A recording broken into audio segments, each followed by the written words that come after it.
तो चार महत्वपूर्ण गुण जो हरिनाम सातत्यपूर्वक लेने में हमारी मदद करते हैं वो इस प्रकार से हैं। तृणादपि सुनीचेन, यानी तृण से भी स्वयं को नीच मानते हुए, विनम्रता का भाव धारण करते हुए। तरोरपि सहिष्णुना, यानी वृक्ष से भी ज़्यादा सहनशील होकर। अमानिना, स्वयं के लिए मान की अपेक्षा ना रखते हुए।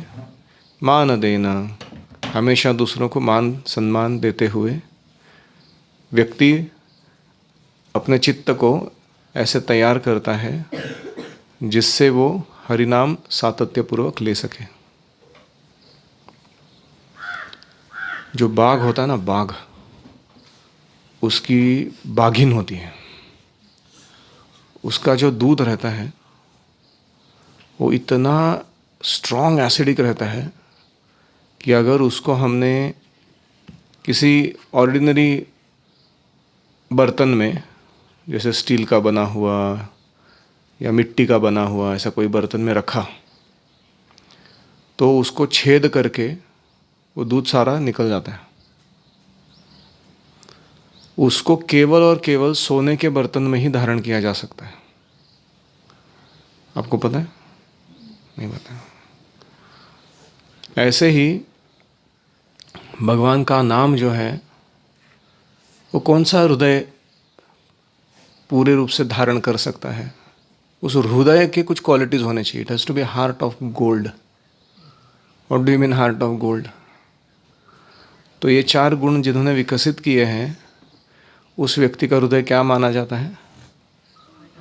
Heart of gold. उसमें फिर हरिनाम जो है वो नित्यवास कर सकता है। तो जो दूसरा गुण है तरोरपि सहिष्णुना, जो वृक्ष होते हैं वो सब कुछ, अपना जो अस्तित्व है वो दूसरों के लिए प्रदान करते हैं। हम देखते हैं कि हर वृक्ष का मूल, टहनी, फल, फूल, कोई भी पार्ट किसी न किसी काम का होता है कि नहीं? यहाँ तक कि बबूल वृक्ष का भी, कांटेदार वृक्ष है लेकिन फिर भी उसमें उनमें बहुत सारे औषधि गुण होते हैं। जैसे अर्जुन छाल का हम चाय पी रहे हैं यहाँ पे, किसी पेड़ की स्किन को हमने निकाल के लाया ना, आपकी स्किन को निकालेंगे तो क्या होगा? या फिर ज्येष्ठमध या नीम का वृक्ष जो होते हैं, लोग उनकी टहनियों को यूज़ करते हैं मेडिसिन के रूप में, दांत घिसने के लिए।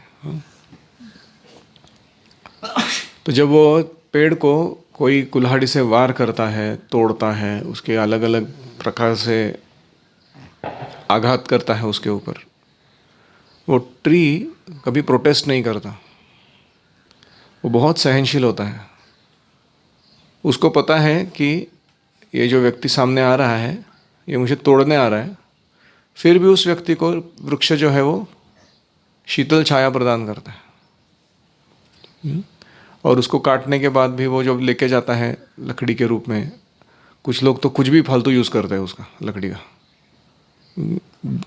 ईंधन जलाने के लिए या जो उनके मन में आए, और लकड़ी के कुल्हाड़ी के डांडे बना के और सारे वृक्ष तोड़ने के लिए उसके वुड को यूज़ करते हैं।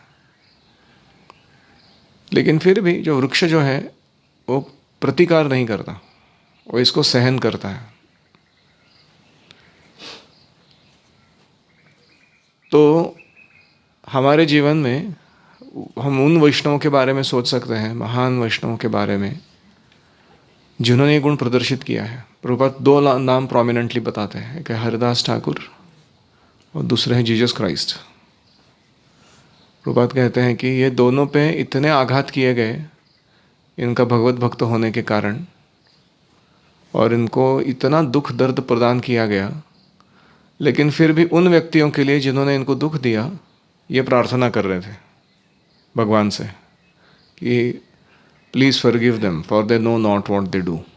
इनको माफ़ कर दो क्योंकि ये जानते नहीं है कर क्या रहे हैं, अज्ञान में है।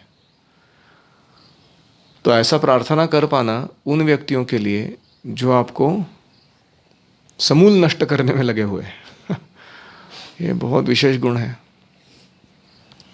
तो सहनशीलता जो है ये बहुत महत्वपूर्ण गुण है। हम देखते हैं भगवद गीता में भी, देहिनोस्मिन् यथा देहे कौमारम यौवनम जरा तथा देहांतर प्राप्तिर धीरस्तत्र न मुह्यति। तो धीर बनने के लिए भगवान पहला बताते हैं कि तुम शरीर नहीं हो, आत्मा हो, आत्मा के स्तर पर जीना शुरू करो। तो कोई पूछेगा कि आत्मा के स्तर पर जीना मतलब पहला स्टेप क्या है? तो अगला ही श्लोक कहता है, मात्रा स्पर्शास्तु कौन्तेय शीतोष्ण सुख दुःखदाः आगमा अपायिनो अनित्याः ताम स्थितिक्षस्व भारत।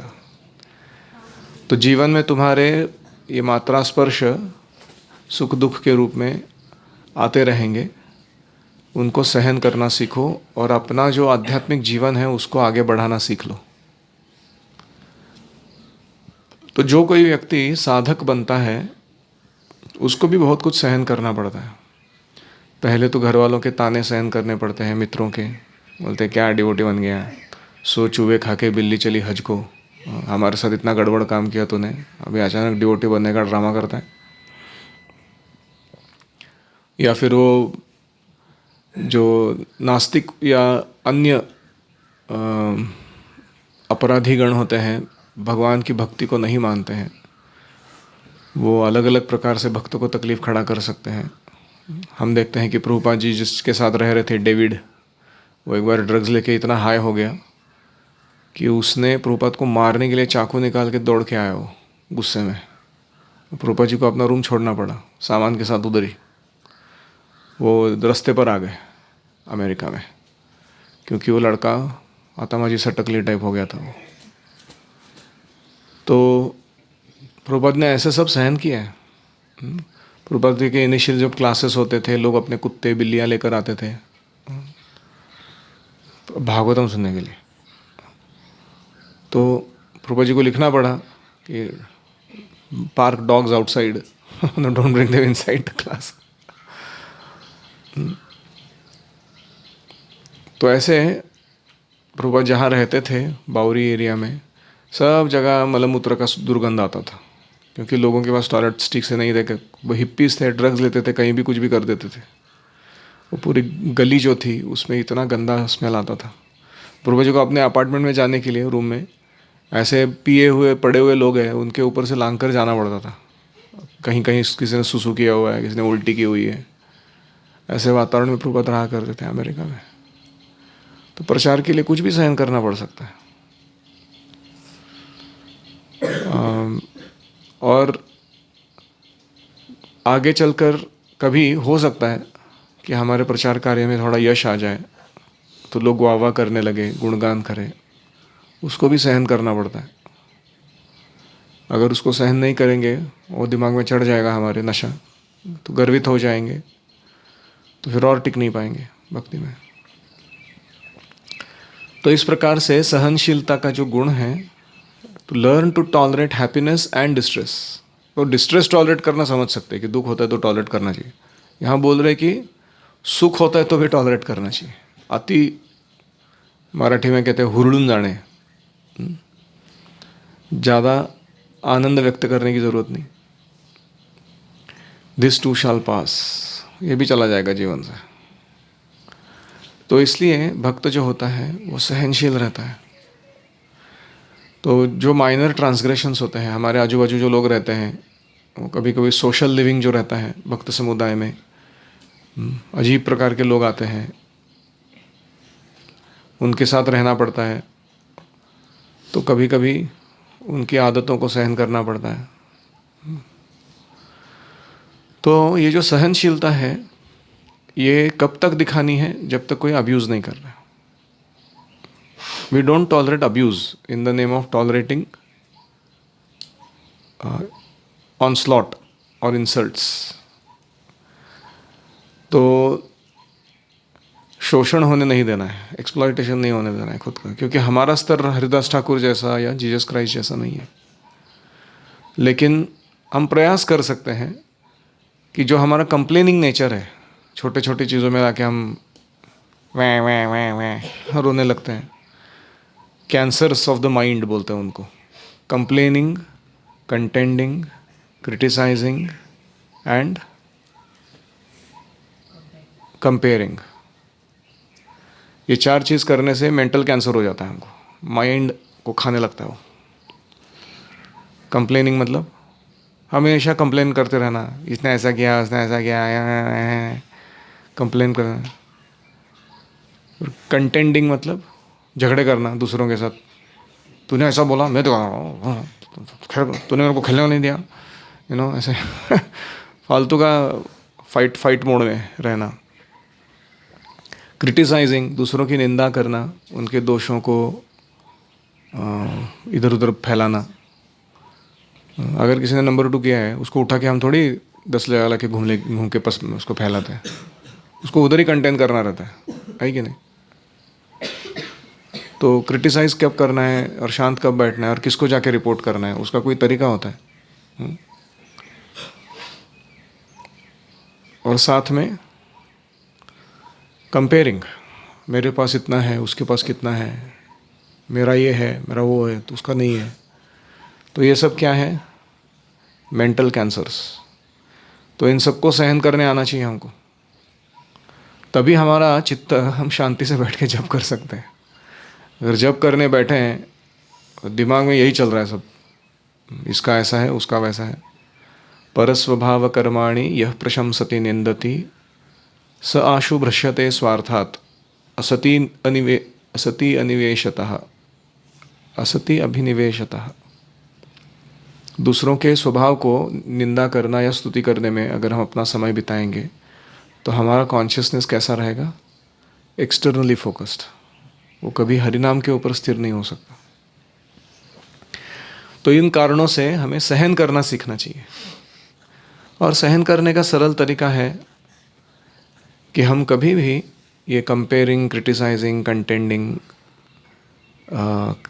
कंप्लेनिंग, ये अनावश्यक रूप से ना करें। इसको टालने का प्रयास करें। और सहन करने का दूसरा मार्ग है कि हम अपने रूटीन्स को अच्छे से फॉलो करें।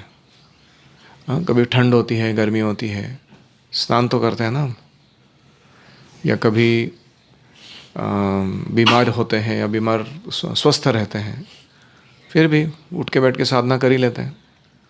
तो ये जो रेगुलेशन मेंटेन करते हैं हम, ये भी मदद करता है सहनशीलता बढ़ाने में। हमारा क्षमता बढ़ता है, muscle to tolerate, by following regulated lifestyle. और तीसरा है कि हमें हमारे आचार्यों ने जो सैक्रिफाइस किया है, उन्होंने जो सहनशीलता दिखाई है, उस पर ध्यान करना चाहिए। हमको समझ में आएगा कि हमारे जीवन की समस्याएं कितनी तुच्छ है, हम क्या टॉलरेट कर रहे हैं। प्रभुपा जी ने कितना टॉलरेट किया और हम क्या टॉलरेट कर रहे हैं। इसलिए मेरा जब माइंड थोड़ा डिस्टर्ब हो जाता है किसी पीड़ा के कारण, मैं जाके प्रभुपा जी के सामने बैठ के लीलामृत पढ़ता हूँ। तो मुझे समझ में आता है कि प्रभुपा जी ने जो सैक्रिफाइस दिखाया है, उसका मैं 1/10 भी नहीं हूँ, 1/100 भी नहीं हूँ। मैं किस बारे में कंप्लेन कर रहा हूँ, किस बारे में फालतू में अपना माइंड उद्विग्न कर रहा हूँ। So by focusing on personalities higher than us, जो हमसे बड़े हैं, उनके सहनशीलता पर हम मेडिटेट करते हैं। प्रहलाद महाराज को जितना तकलीफ दिया गया, ऐसा कोई तकलीफ दे रहा है हमको? आपको किसी ने ऐसे भजी के जैसा तल के निकाला है फ्राइंग पैन में डाल के? किसी ने हाथी के पैर के नीचे कुचलने दिया आपको? कहीं फेंक दिया धवलेश्वर महादेव के उधर टॉप से नीचे, ऐसा ऐसा किसी ने कुछ किया है तुमको? मराठीत म्हणतात, काय धाड भरली रे तुला, का नाही भक्ती करत नीट? क्या प्रॉब्लम है? What is the difficulty? तो इसलिए हमें प्रयास करना चाहिए कि हमारे आध्यात्मिक जीवन को हम एक सहनशीलता की भाव से लें। छोटे छोटे चीज़ों में उद्विग्न होकर, मन को क्षोभित करके अपने एकाग्रता को, फोकस को हटने ना दें। तो जब जप करने बैठते हैं खास करके, तो ये बहुत इम्पॉर्टेंट है सहनशीलता। क्योंकि तभी चालू हो जाता है सब नाटक।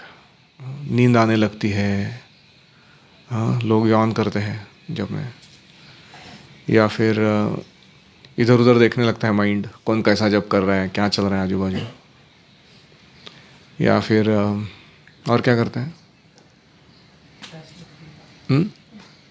हाँ, पानी पीना, अचानक वहाँ तभी प्यास लगती है, तभी सुसु आती है, हाँ, तभी ऐसा लगता है कि थोड़ा और सेट कर ले अपने आप को, फिर बाद में जब करेंगे। तो ये सब क्या है, ये माइंड के ट्रिक्स हैं, हमको उल्लू बनाने के काम है ये। तो इसीलिए ये सहनशीलता को अगर बढ़ाना है तो एक और प्रैक्टिस हमको जप के समय करना चाहिए, उसका नाम है ग्रंथि। ग्रंथि का नाम, ग्रंथि यानी कि 4 माला होने तक हम क्या करेंगे, हम केवल सांस लेंगे और जप बोलेंगे, मंत्र बोलेंगे, बाकी सारे कार्य रोक देंगे। यानी पानी पीना बीच में, इधर उधर देखना, किसी के साथ बात करना जप के बीच में, या फिर मेरे एक शिक्षक थे पूर्णचंद्र स्वामी, मैं उनके साथ जप करने जाता था, बहुत तगड़ा जप करते थे वो, ये ग्रंथि फॉलो करते थे वो। तो ऐसे बैठे हैं वो, अगर उनका शॉल भी ऐसे शोल्डर से नीचे गिर गया ना तो उठाते नहीं थे उसको रखने के लिए, वापस जप ही करते रहते थे। कुछ भी छोटा कारण हो जाए वो अपने जप को छोड़ते नहीं थे। करके देखिए आपकी सहनशीलता कितनी बढ़ेगी, आप जो कार्य कर रहे हो उसमें आपका फोकस कितना बढ़ेगा। तो इस प्रकार से ये तरोरपि सहिष्णुना हम अपने जीवन में उतार सकते हैं। श्री हरिनाम प्रभु की जय। ओम हरे कृष्णा कृष्णा कृष्णा हरे हरे, हरे Ram Ram Ram Hare Hare. So we are chanting now. Please sit straight.